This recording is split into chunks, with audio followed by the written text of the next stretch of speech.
100 शब्द प्रति मिनट शुरू। सेना में जवानों की भर्ती की पुरानी प्रक्रिया को खत्म कर सरकार ने स्पष्ट संकेत दे दिया है कि वह सेना में भी जरूरत के मुताबिक सुधार करने से पीछे नहीं हटेगी। थल सेना, वायुसेना और नौसेना में जवानों की भर्ती अब अग्निपथ प्रवेश योजना के जरिए होगी। यह एक महत्वपूर्ण और बड़ा कदम इसलिए है कि जवानों की भर्ती से लेकर नौकरी तक में बुनियादी बदलाव कर दिया गया है। इस आमूलचूल परिवर्तन से जवानों की नौकरी पहले जैसी नहीं रह जाएगी। अब सेना में भर्ती के लिए उम्र 17.5 साल से 21 साल निर्धारित कर दी गई है। चुने गए अग्निवीरों को 4 साल के लिए नौकरी पर रखा जाएगा। 4 साल पूरे होते ही इन अग्निवीरों की सेवा समाप्त हो जाएगी, लेकिन इन्हीं में से 25% को उनके बेहतर सेवा रिकॉर्ड के आधार पर सेना में स्थायी तौर पर शामिल किया जाएगा। सेना के इन नए अग्निवीरों को बीमा, निश्चित वेतन और सेवानिवृत्ति पर जमा पैसा तो मिलेगा, लेकिन पेंशन नहीं मिलेगी। यानी आने वाले वक्त में अब सेना के जवान भी अनुबंध की नौकरी वाले हो जाएंगे।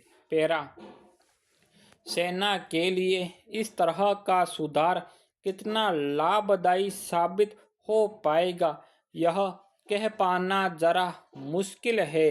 हालांकि अग्निवीर योजना को लेकर सरकार ने कम खूबियां नहीं गिनाई है। जैसा कि योजना के बारे में दावा किया गया है कि अग्निवीरों को इस तरह से प्रशिक्षित किया जाएगा कि 4 साल बाद वे दूसरे क्षेत्रों में भी संभावनाएं खोज सकेंगे। मसलन सशस्त्र पुलिस बलों, राज्य पुलिस बलों, सुरक्षा बलों जैसी नौकरियों में इन्हें प्राथमिकता देने की बात है।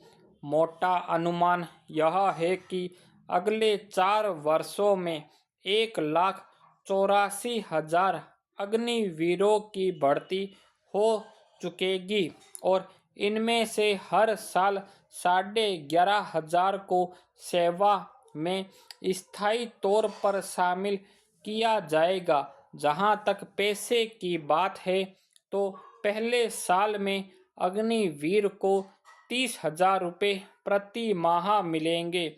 यह पैसा बढ़ते बढ़ते चौथे साल में 40,000 रुपये हो जाएगा।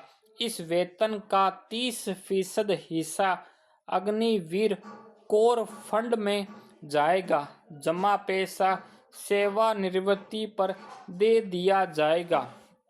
लेकिन मुश्किल सवाल यह है कि 4 साल बाद जो अग्निवीर बाहर आते रहेंगे, वे दूसरी जगह व्यवहारिक तौर पर कितना खप पाएंगे।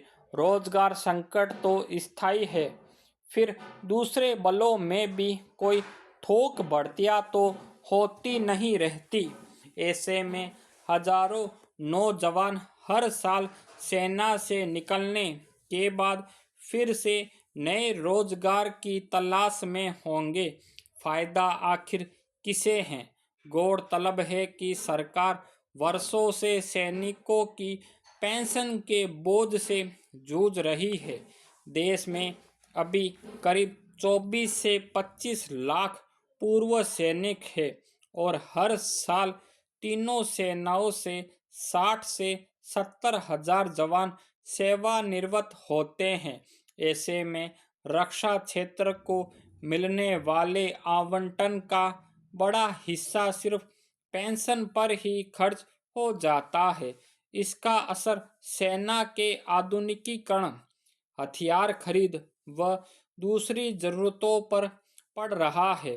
सेना की चुनौतियां भी बढ़ रही है, पर अब माना जा रहा है कि इस बड़े बदलाव से आने वाले वर्षों में पेंशन भोगियों की संख्या घटनी शुरू हो जाएगी। इस लिहाज से जवानों की भर्ती प्रक्रिया में किया गया यह बदलाव दूरगामी नतीजे वाला है। एक बात यह भी है कि सेना के जवानों को अभी तक लंबे और कड़े प्रशिक्षण से गुजारा जाता था, लेकिन अब अग्निवीरों को 6 महीने के प्रशिक्षण की बात है। ऐसे में क्या सेना की गुणवत्ता प्रभावित नहीं होगी? यह भी कम बड़ा सवाल नहीं है। पेरा, भारतीय समाज अपने बुजुर्गों की सेवा और सम्मान के लिए जाना जाता है। जिन 3 ऋणों को चुकाए बिना मुक्ति न मिलने की बात कही गई है, उनमें एक ऋण माता पिता का भी है। यानी जिन माता पिता ने पाल पोस कर बड़ा किया, बुढ़ापे में उनकी सेवा सर्वोच्च मूल्य माना जाता है। मगर लगता है ये मूल्य मटिया मेट होते जा रहे हैं। माता पिता अपने बुजुर्गों के अनादर, उनके भरण पोषण का उचित ध्यान न रखने, प्रताड़ना आदि की शिकायतें तो समाज में इक्का दुक्का सुनने को मिलती रहती है, पर इसके प्रमाण एक ताज़ा सर्वेक्षण से भी उपलब्ध है। सर्वेक्षण से पता चलता है कि 47% बुजुर्ग आर्थिक रूप से अपने परिवार पर निर्भर है। इस सर्वेक्षण को कई भागों में बांटकर अध्ययन किया गया है, जिसमें गंभीर पहलू यह है कि बुजुर्गों के पास पेंशन और जमा पूंजी न होने के कारण वे अपने परिवार के सदस्यों पर निर्भर है। उन्हें न तो माकूल चिकित्सा मिल पाती है और न स्वास्थ्य संबंधी दूसरी चीजें। वित्तीय रूप से कमजोर होने के कारण बहुत सारे बुजुर्गों को अपनी ही संतान से अपमान और अवहेलना मिलती है।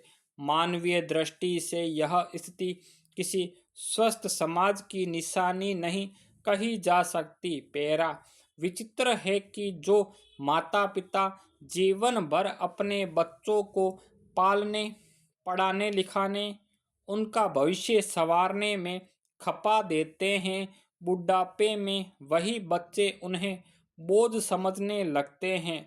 हमारे ही समाज की सच्चाई यह भी है कि बड़े शहरों में बहुत सारे बुजुर्ग वृद्धाश्रमों में रहते हैं। बहुत सारे बुजुर्ग भोजन पानी, इलाज के लिए अपने बच्चों का मुंह देखते हैं और रोज उनकी झपकियां सहते हैं। इस प्रवृत्ति के खिलाफ कितना कुछ लिखा जा चुका, कितनी फिल्में बन चुकी, अनेक स्वयंसेवी संगठन इस समस्या को दूर करने के प्रयास में लगे हैं, पर हकीकत यह है कि बुजुर्गों की समस्याएं बढ़ती जा रही है। जिनके बच्चे उन्हें छोड़कर दूसरे शहरों में चले गए हैं, उनकी आर्थिक और भावनात्मक समस्याएं तो अलग है। जो अपने बच्चों के परिवार का हिस्सा है, उन्हें भी सम्मान नहीं मिल पाता। पाई पाई के लिए बच्चों पर निर्भर है। बहुत सारे बुजुर्गों ने अपनी कमाई का सारा पैसा बच्चों के लिए घर बनाने, उनकी पढ़ाई लिखाई, दूसरी सुख सुविधाओं आदि पर खर्च कर दिया और सेवानिवृत्ति के बाद खाली हाथ हैं। अगर कुछ पेंशन या जमा पूंजी भी है तो सम्मान से गुजारे लायक नहीं है। हालांकि सरकारें बुजुर्गों की समस्या को ध्यान में रखते हुए चिकित्सा आदि का प्रबंध करती है। कुछ सरकारों ने पेंशन आदि की भी व्यवस्था की है, मगर वह सब कुछ इतना अपर्याप्त है कि उनकी तकलीफ दूर नहीं होती। स्टॉप।